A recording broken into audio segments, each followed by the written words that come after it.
Hello and welcome. I'm Nicolette Lazarus, founder and Chief Connection Officer at Womanship. One of the things I care deeply about is this.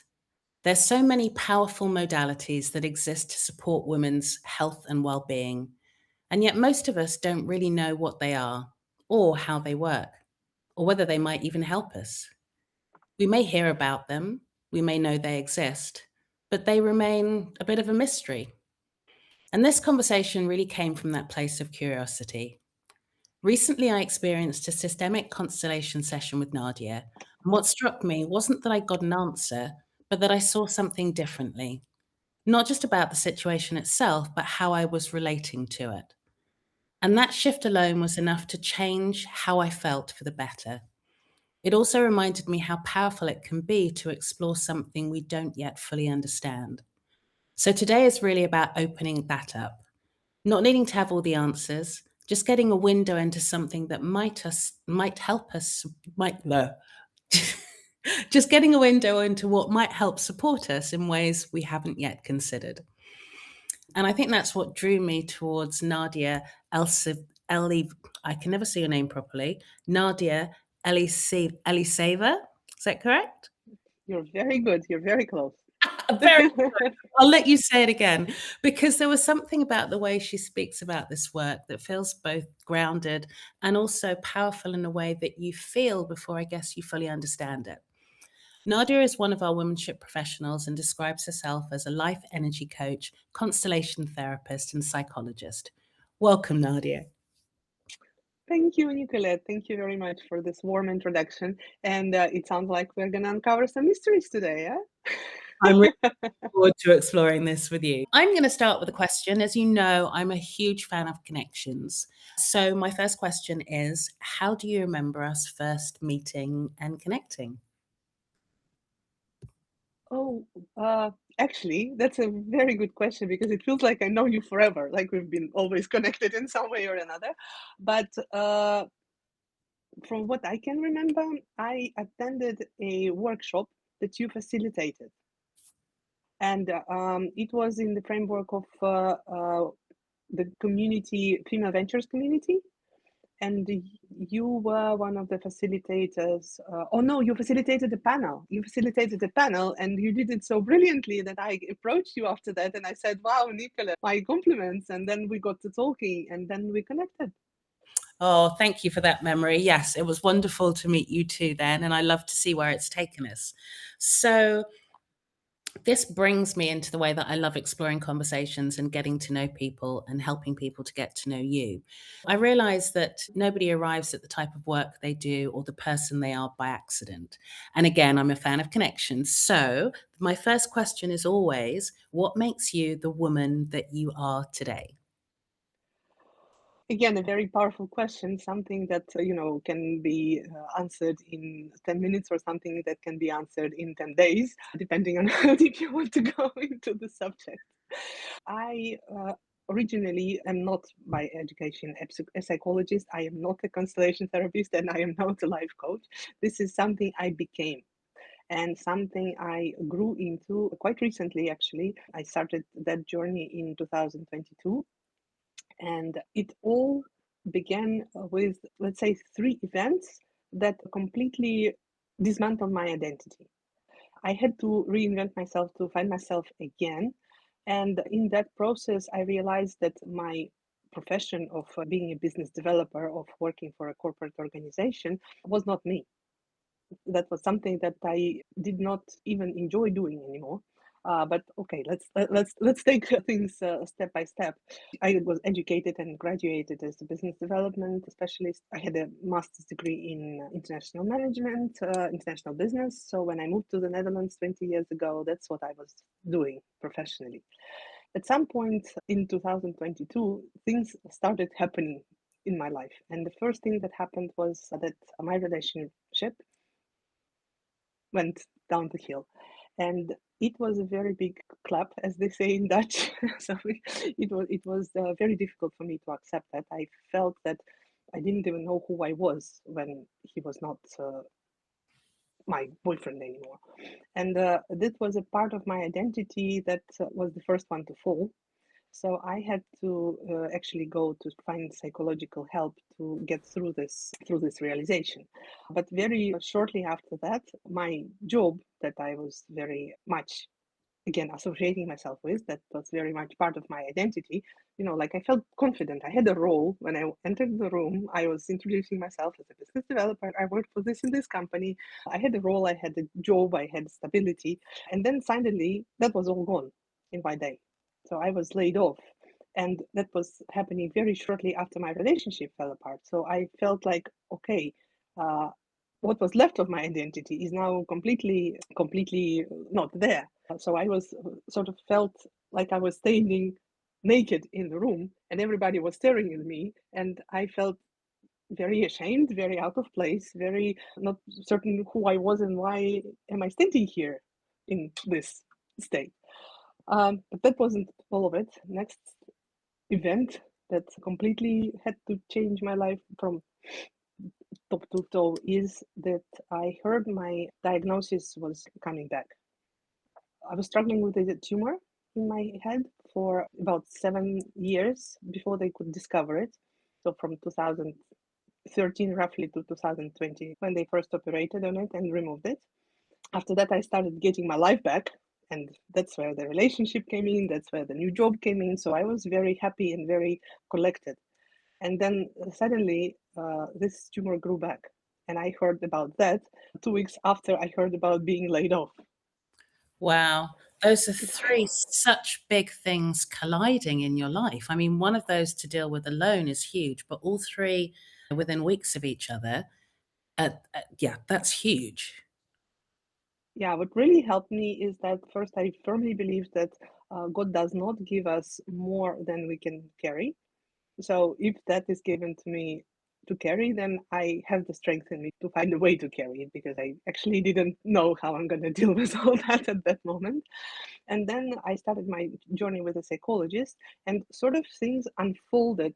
One thing led to another. She recommended I take a course. I took that course. Then I took the NLP course. Then I took something else. And before I knew it, I graduated as a psychologist in 2024. Congratulations. It's strange, isn't it? How some things that can seem so negative can actually set us on the right path if we look at them in the right way. It's so easy to be consumed with the doom and gloom. And sometimes you just need somebody else to help open up the path in front of you and show you that, yes, prognosis or what you're going through is difficult, but there is a way through. And women need that support in life. Yes, absolutely. And of course, given that my health situation was very acute on my agenda, I also started to deepen myself in how our subconscious processes and how our beliefs influence our actual physical symptoms. That's what called psychosomatics in the world of psychology. And this is a very interesting journey when you connect the physical manifestation of your symptoms to certain emotions that you left somewhere behind in your, I don't know, when you were 5 years old, you lived through something and you didn't fully experience that emotion. You sort of pushed it down and buried it under a very heavy concrete plate. So the emotion still lives there. And that emotion still wants to get out, and it wants to get out, giving you different signals. You keep ignoring those signals because you don't understand them. And then eventually, this emotion manifests in a certain disease. And there is a very direct connection between and very clear path of that process. So I got trained on the psychosomatics modality as well, and this is also something that I'm exploring now very actively. And of course, the constellations technique that you've experienced is very deeply connected to psychosomatics, because it's also about how our subconsciousness drives our behaviors, reactions, emotions, I think relationships, connections, everything. it's so interesting that everything is treated in such silos. So there's like what happens to the body, and so often that is divorced from the connection to the mind, and as you said, experiences and things that have happened, and they are so often interlinked, which is why I'm this huge fan of connected health, because we need to be exploring this, as you've said so rightly, as a package often. Absolutely, and that's why I was in love with the womanship concept in general, with the platform concept that you created, because we as women, we need to talk more about our body and to our body. And we need to understand our body better, and we need to put more focus. I mean, you need to perform, you need to be at work, and if you're having a painful period that you can barely get out of bed, nobody cares. You cannot tell at work that I have a painful period, can I stay at home? Maybe you can now, but even 5 years ago, even when I was working, it wouldn't be considered a serious approach to work here. That you're not coming in because what, you have a period. All women have periods. Get yourself together, get calm and collected, and bring yourself to work. I just did a session with a workshop with a bank, and it really is about this fact that women are high performers and high achievers at work, but it's very difficult for them to leave what they're going through personally at the door. You don't leave being a mother at the door when you enter the workplace. Those things are still on your mind. You don't leave what's happening with your body or in your relationship. It's impossible to leave it completely, and yet women are still high functioning. So it was really interesting to explore how women are still high functioning and what they can do to maintain that performance, whilst realizing you can't divorce both. You've got to look at the whole situation. I was going to say that this is a very good point, because most of my clients, the clients that I work with, are women who are high achievers and high performers, and that's what I was for 20 years, and so I can relate to that very well. But the problem is that while being the high performers and high achievers, we at some point lose ourselves. We lose the connection with who we are and what we are, and in the end, we don't even have the understanding why we are achieving all this. Women come to me with the question, I have all this, I've been dreaming about the house, the family, the car, all the things that I needed in my life, but I'm so unhappy. You're explaining my journey so well. I went through this whole thing as well, with the corporate, loving it at one point, and then it just feeling so hollow because I had no connection to myself. What I find really interesting is that so many of us try to understand ourselves through thinking. So it's talking things through, analyzing, and don't get me wrong, I think there is a place for that.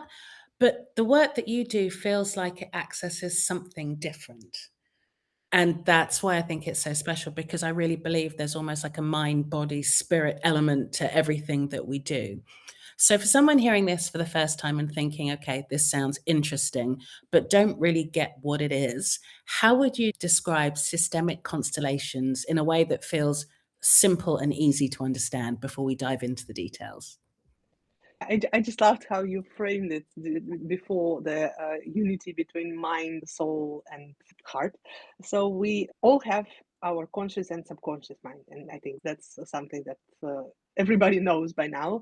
That 10% of what, maybe 15% of what we do is visible. It's in the conscious mind, and the rest 85 to 90% is happening in our subconscious mind. And the only way we can connect with our subconscious mind so far is to do it through our heart or through our body, because this is the part that is like disconnected from the mind. So trying to understand that 90% with the mind is not possible, because they are not connected. And you can apply all the logic that you want, but the logic will not help you to understand what's happening in the subconscious part. And the constellations technique, which is why I'm so passionate about it, it makes processes that run in your subconscious visual. When you talk about systemic constellations, every person is a system in itself. So every person belongs to the system. We are born into the system, like we are born into a certain family, that's our system. We are born into a certain country, that's our system. We are working for a certain company, that's our system. So we are always part of the system. We're never alone on an island or on a planet like the little prince. But also, we in ourselves, we are a system. And a system, we can call them sub personalities, but imagine a big boardroom inside your Oh gosh, I mind, or inside of you, and in that boardroom there is an very, very large number of participants, number of subpersonalities. And depending on which situation is being discussed at the board, there are different figures emerging. And like all normal people, they have relationships with each other. So some are friendly with each other, some hate each other, some are rivals with each other. Another one wants this one to leave the room because I don't like you. So all of that is happening inside of us without us realizing it. I'm so glad that you said that's normal, because I went through so many years going, I have conversations with myself about various different things. Am I insane? And maybe I'm slightly insane anyway, but it really was that realization of going, actually, this is just what's happening inside of me, and accept it and be comfortable with the voices in my head almost. Totally, totally. We do all have voices in our heads because sometimes those things from the subconscious they surface, but usually we hear two or three voices in your head, whereas there are 33 speaking. It is a very visual process through the constellations that you can actually look into those voices and you can listen to them. And like in all normal communication, the situation has to end in a win-win, right? So when we sit down at the table of negotiations, our goal is to find consensus. So that's what systemic constellations do. They show you who is talking to whom in which manner, and then it helps you to find consensus between all those talking voices and find a solution that everyone is happy with. I know that I went through an amazing session with you, but what I'd love you to do is describe a little bit about what actually happens in a session. Or maybe we start with, what type of questions do people bring to the sessions? Well, actually, type of questions can be anything that is difficult, that is a challenge for you at the moment. So it can be related to a relationship with your colleague, with your partner, with your children, with your parents. I'm not talking to my mother because she's a witch, or I'm not happy that my father drinks too much alcohol, or I'm not happy with my boss because he would never give me a promotion, something like that. Constellation can help address any situation in your life, because any situation that arises in your life is actually the reflection of something that's happening inside of you. So explain that So, slightly more. so life mirrors us what we actually feel or think about a certain situation or about ourselves inside. So if you're meeting someone who is, let's say, downgrading you, or someone who doesn't think highly of you, that only reflects that somewhere on a deeper level, you downgrade yourself and you don't value yourself enough. So the world reflects that to you via this person or via this situation happening to you. For me, coming to your session was really interesting because I'd sort of dabbled my toe in somebody else who did family constellations, and she was Mm-hmm. explaining to me what that meant. And she said, okay, let's just do a quick exercise. And we did one with three figures. And she asked me a simple question to place myself in relation to my mother and my father. It was so enlightening. I mean, just like your session, but this was just a very mini one, because her first comment was, "You're way up in your parents' business, aren't you?" And I was like, "What?" And she was just like, "Look at where you are in relation to your mum. You're so close to your mum. You're both facing away. Your dad's kind of left out." And honestly, it really made me rethink how I communicate with my parents, because my mum and I are very tight. And then I realized some of the things that are happening were actually a result of me leaving my dad out without consciously meaning to. And as I said, it was a very small dabble into it. And we went much deeper, not into family, but into something else. We'll touch on that later. So you were saying instances when people come to you could be anything from family issues, relationships, but also it's broader than that as well. You were mentioning health or Yes, health, business situations. Maybe it's a good idea to touch a little bit on the difference between family constellations and systemic constellations. yes. The difference is not that big in terms of approach, because it all started with family constellations. When Bert Hellinger developed this methodology in the mid 60s, he was basing this on our family as a system.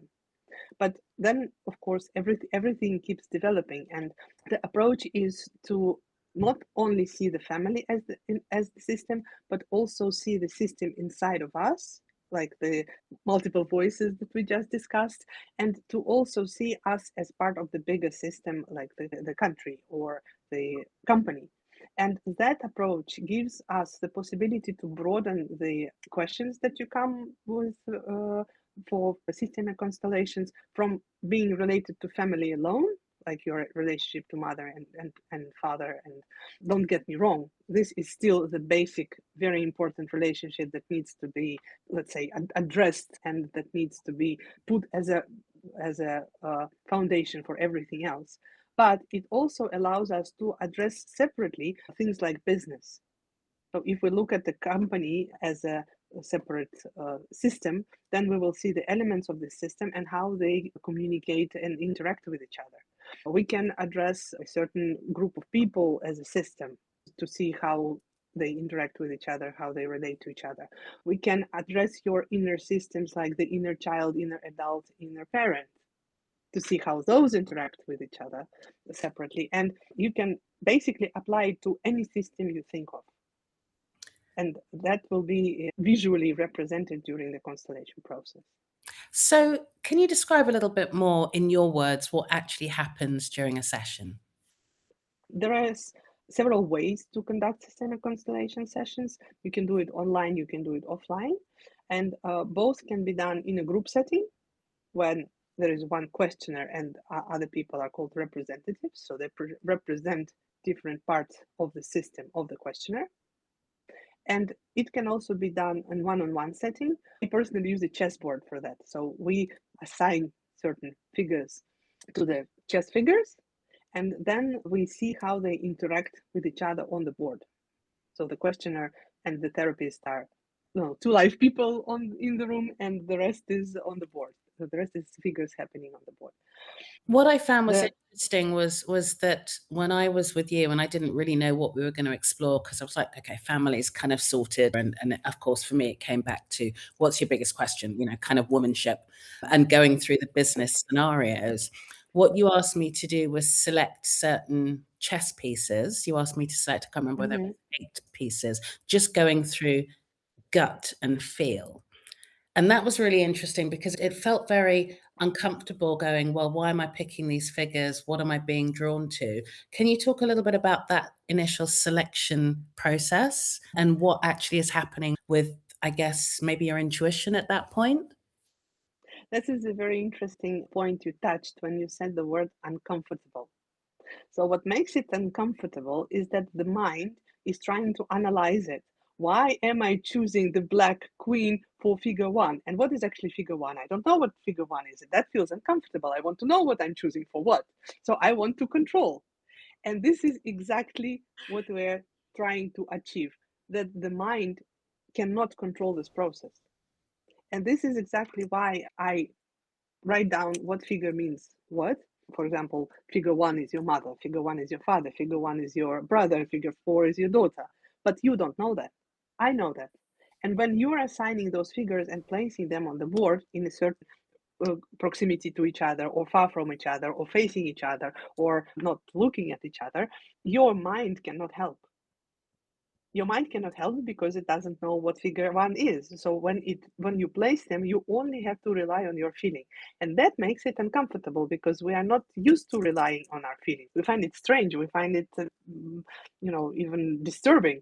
It was very strange. Do you assign figures in the same order, or do you change are they randomly generated? No, that is an intuitive process that depends on your question. Because like we discussed, womanship, the figure of mother, the figure of father don't belong there. We didn't use the figure of mother. We used the figure of money. We used the figure of womanship. We use the figure of customers. We use the figure of therapist. Whatever is relevant for the situation that you came with. So there is no certain algorithm of assigning the figures, except for when the client comes in and when you tell me your story. From your reactions, from your words that you use repeatedly, or from the question that you actually ask, I understand which figures are important to address. So who is actually sitting at the table in the boardroom when you are telling this story? It was really interesting when you say it's about your mind choosing logically and trying to choose Mm-hmm. logically and rationally. And what happened to me was there was a figure I needed to choose, and the figure, or I was choosing the figure, and I was saying logically, this is a black queen. Mm-hmm. And then it was really weird having to go back and almost take a breath and go, actually, that's not. It's my gut is telling me it's the white queen. So removing that level of rational thing was quite a struggle in the beginning, but then it became just much more gut and intuitive and just saying, I'm just choosing figures here. It was a Yeah. very, very interesting. And there is also, of course, a very interesting aspect to that when you know that, for example, the black horse is the figure of money, you start projecting the feeling with your mind. So you start thinking, oh, okay, so if I'm money, how should I feel? I should feel powerful, or should I feel, fluent, or should I feel heavy? And when you don't know that the black horse is the figure of money, when I ask you how this figure feels, you can only rely on what you feel. Yes. And that reveals your actual attitude with money, or the other figure's actual attitude with money. That's why this instrument is so powerful, because it directly connects to yourself. It completely allows you to skip the mind. And when the mind is skipped, that's where the answer is revealed that cannot be processed with the mind. It can only be taken out of your subconsciousness, which is normally closed for our understanding with the mind. What do people experience going through the process? What kind of things are you helping them to understand? People are experiencing the connection between those elements of the or those participants of the board meeting. So they suddenly see that money and clients don't want to talk to each other because clients are completely looking in the other way. Or they can experience that the business and the money, business is more interested in the money than money is in the business. And that kind of realizations, they help people boil it down to actual feelings that or actual actions that they are taking without realizing. For example, when the business is not looking at the customers, might sometimes mean that the person who is either the owner of the business or the strategy is not customer oriented enough, that people are afraid to sell their product, that people are not sure about the quality of the product, or not sure about themselves if they're selling themselves as a practitioner or as a consultant or as an assistant. So it reveals that deep inside, I'm not ready to charge the good enough price for my services because I don't feel confident enough that I can actually help people. And this is not something we're realizing or we're half realizing, but on the board, it becomes very visible. And this isn't my specific business case, by the way, everyone. We had our own specific conversations that I'm not going to go into in this session. I'm trying to make it as generic as possible. For me, it was that interesting thing at that connection with my gut and things that I maybe knew deep inside, but I hadn't thought about in the right way or hadn't thought about the connection in the right way. Because when you think about business purely on a logical basis, it's very tough to do, and life doesn't happen in that logical way. So I think we often think that we're failing or not getting something right because it's not the way we're taught it should be in a book. Or families, for example, it's not the way the textbook family, which doesn't really exist, should exist. But even when we talk about business, there are things that cannot be seen immediately on the logical way. Because, for example, a constellation might reveal that the business owner or the business, let's say, director or head, they have some kind of blockage in terms of they are afraid to earn more money, because there probably has been some kind of experience in the past when more money meant more responsibility, much more work, more heavy load, or even sometimes money was taken away from people and they lost a lot of money, and they still have this fear of living through that pain again. So they are subconsciously blocking earning more money because they feel there is danger coming from money. And this is something that we will never, or very rarely, be able to access with our mind. This isn't something you will notice about yourself, but this is something that you will very obviously see through the constellation. And then this gives you the direction where you can improve your actual situation with how much you earn, with your profit situation, through this psychological work with your limiting beliefs, with your subconscious programs that are sitting there and blocking the money flow for you. Not So for you, for somebody who asks the question. I'm not saying that some of that could be that. No, I'm. Who knows? So, what makes this approach different from therapy or coaching? Well, coaching is something that happens on exactly on the mind level. So coaching is probably the absolute opposite of the constellation work, because coaching is a conversation which helps the coachee find the answers that are inside, but those answers are usually located on the mind level. Sometimes, of course, they are also located a bit higher, like on your core values level. So they're going a little bit deeper into the heart, but they don't address the subconscious part of your self. Um, if you talk in therapy, therapy is constellation work is an instrument which shows you in which direction therapy should go, should there be a need for the therapy. So therapy is sort of like the next step after the constellation work, because when we locate our limiting beliefs, or we locate a serious trauma or several traumas that are blocking you or bringing repeated patterns into your life today, or that are, let's say, creating some other obstacles in towards you being happy, then we know in which direction to work as a therapist. If it is your childhood trauma with your parents, or is it your lack of belief in yourself, or is it your some other kind of trauma or some grief that you didn't really live through, that you didn't let go. So the constellations have revealed this challenge, and therapy helps to address this challenge. It's Because of course constellations can heal a certain layer of the problem immediately, instantly, so it always brings some, let's say,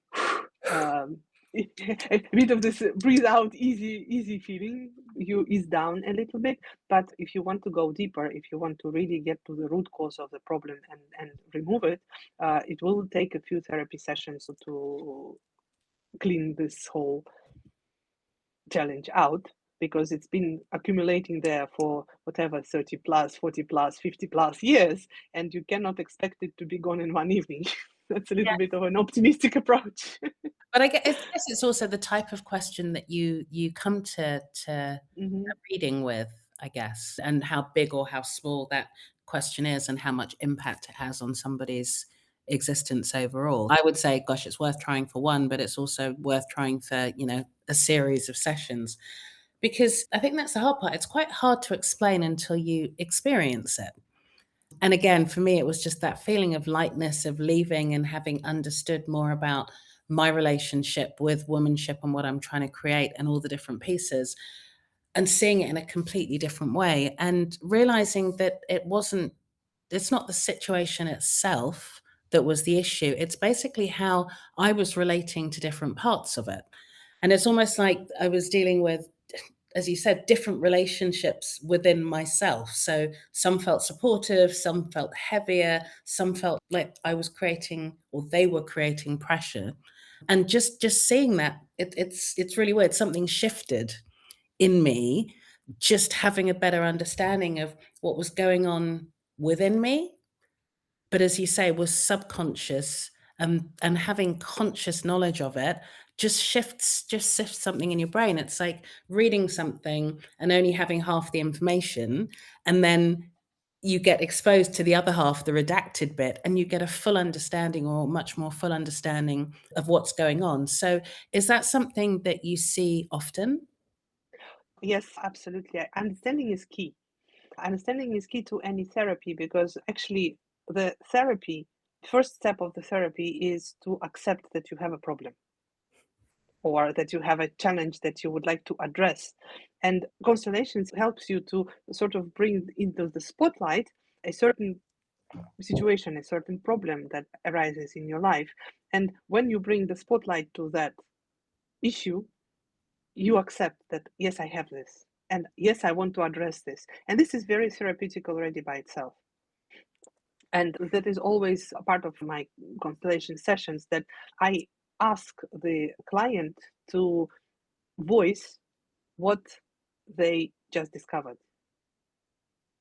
And when they pronounce it out loud to the figure or to even to me, this is where the healing actually starts. This is where the feeling of lightness comes that you just described, because acceptance is the first step of any healing, be it physical, be it emotional, be it any type of healing. So it's not necessarily about, I guess, fixing something. It's about being able to change our relationship to problems, worries, traumas that we've been carrying. Well, Relationship. it's an interesting word that you used, like fixing something, because especially in terms of relationship, like loving your mother doesn't mean that you need to be, I don't know, talking to her every day or even every other day or even seeing her every week, because we all have different mothers, and some mothers have a very difficult character, and you cannot be around her every day, and it just is very draining for yourself. So loving your mother doesn't mean that you fix the relationship with her and that you meet her every week or every day. That loving your mother means that you accept that this is how she is, this is how I am, this is how our relationship works for us. So I can see you once a month, and for the rest, I send her kisses, and be okay with it. Right. So that's how. I don't know. Would you call it fixing? I would call it probably changing your attitude towards what is already a fact. So we cannot change other people. We cannot change life. We can only change our attitude to those people or to those facts of life. And once we are completely accepted, once we have completely accepted what's happening in our life, that's when the fixing happens. Right. Nice. Can you give some other examples of what is discovered and when somebody would come to this? I know we're going into it, but it's not always obvious. What other kinds of problems or questions or situations have you seen in your own work, and what resolutions have come from them? Actually, I really like work that systemic constellations can do around health, because very often things like, I don't know, back pains or allergies or coughing, they're not so much caused by a physical situation, but they are more caused by our emotional situation. Let me give you an example. I worked with a client, it's a very recent situation. She came to my session. We work with long-term contracts, so she comes every week, and she came to my session. She was barely able to speak, and she said, I got a very rough cold. And then I decided to explore this from psychosomatic, from a constellation perspective. So we did a little constellation, and the constellation revealed, because throat is our way of expressing ourselves. So there was obviously something that she wanted to express, but she didn't have a chance to, and that's why her throat got blocked, and that's why she felt like she was having a cold. So when the constellations discovered it, we went deeper into her past days when it all started, and it appeared that she was at a trade show for work, and there were many interesting people that she would like to talk to, but in several situations she didn't dare. So she was standing there, and people were engaged or busy. And instead of making herself visible and asking the questions that she wanted to, instead of coming out, she was holding herself back. And she did that during this evening, during this day exhibition, quite a few times. So she completely overloaded her throat system because her throat wanted to speak, but she wouldn't let it because she's a shy person. So she didn't want to be impolite. She didn't want to interrupt the question. She thought her question was too stupid and the person was too much of an expert. So she felt all kinds of emotions towards herself, downgrading herself, not letting her speak. And immediately the next morning, this manifested in a severe throat pain. Mm-hmm. And she thought, okay, I got a cold during this trade fair. I said, no, my dear, you didn't get a cold. So we worked on that. We worked on that through affirmations. I went with her to a deep meditation state, and she affirmed the opposite, let's say, the opposite statements of her being not worthy, her being stupid questions, her being not good enough to talk to this great expert person, and so on. The next day, she messages me, Nadia, I don't know what you did, but my throat is fine. Isn't it interesting again how it's all connected? And as you say, we carry these questions. If something happens and we don't have that answer straight away or whatever, these are things that we carry in our minds and in our subconscious without even realizing it.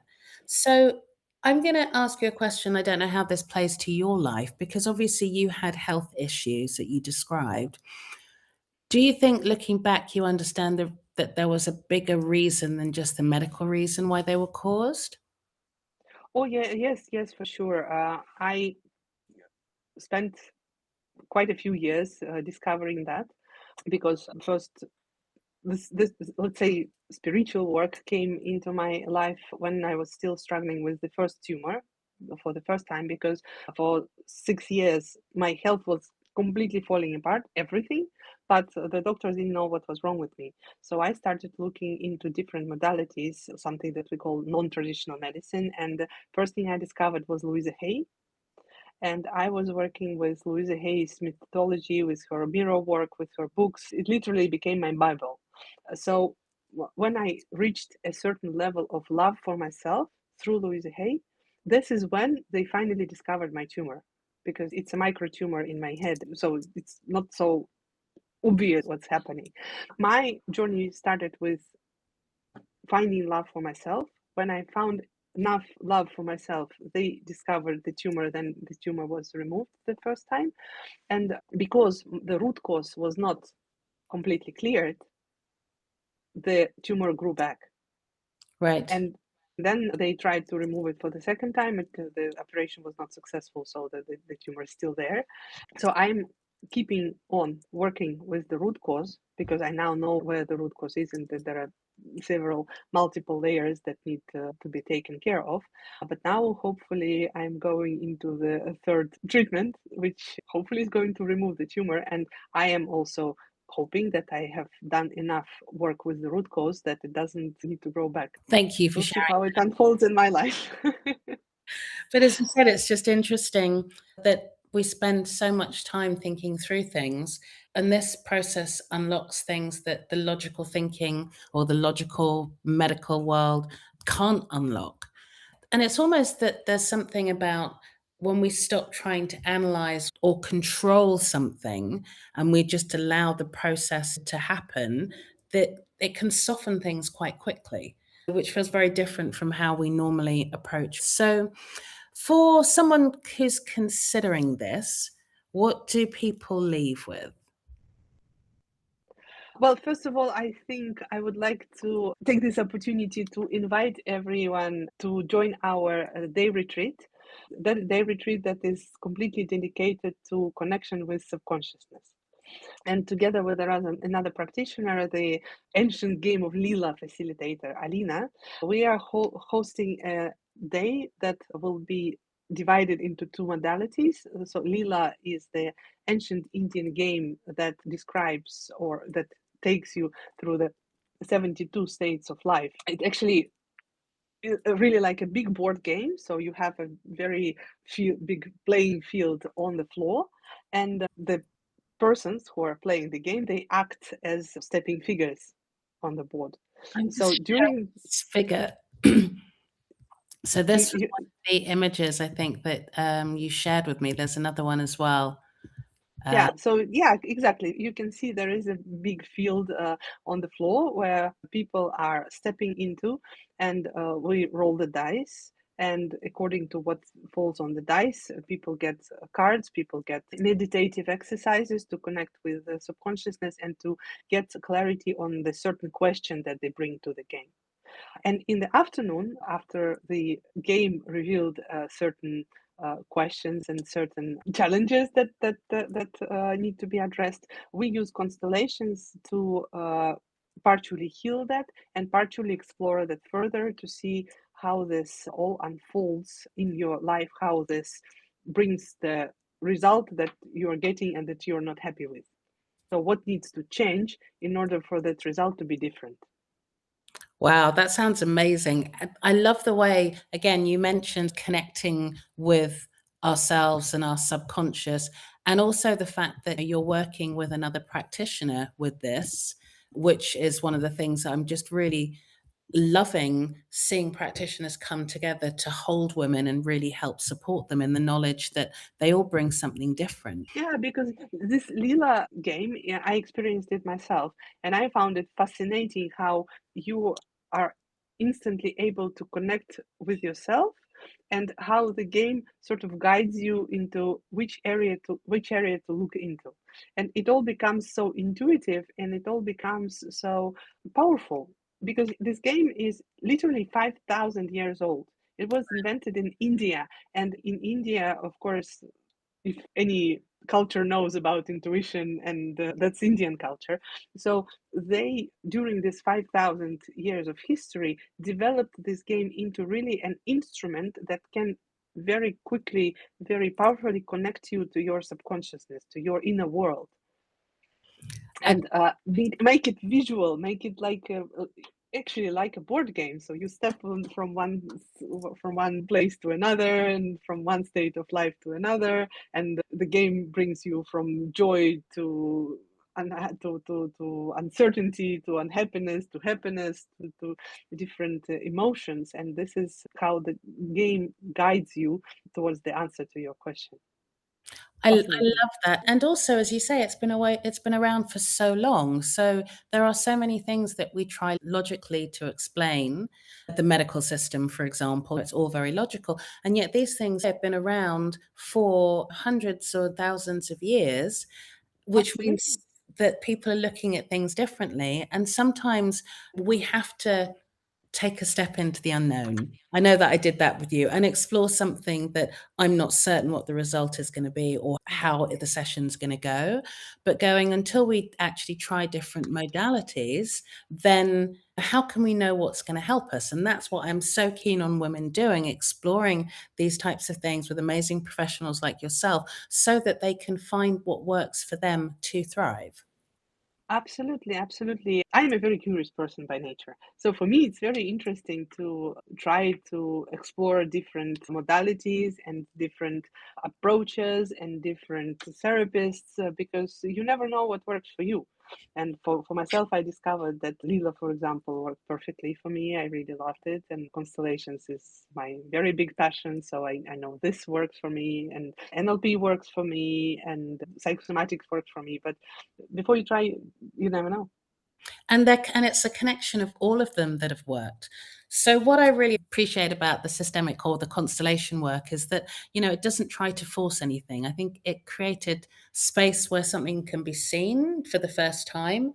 And as you said, that often is enough to start that shift in terms of finding the way forward or a better way forward for us. Thank you so much for sharing that with us. These conversations exist so that we can understand more of what is out there, to give ourselves more choice in how we support ourselves. And for me, the first steps often isn't certainty. It's, as you said, it's curiosity. So thank you so much for joining me for this chat. I've really, really enjoyed it. And Yeah, thank you so much for inviting me. It's always a pleasure to talk to you, and it was especially a pleasure to talk to you today. thank you so much. Have a great afternoon. Thank you for inviting me. It was my You pleasure. too.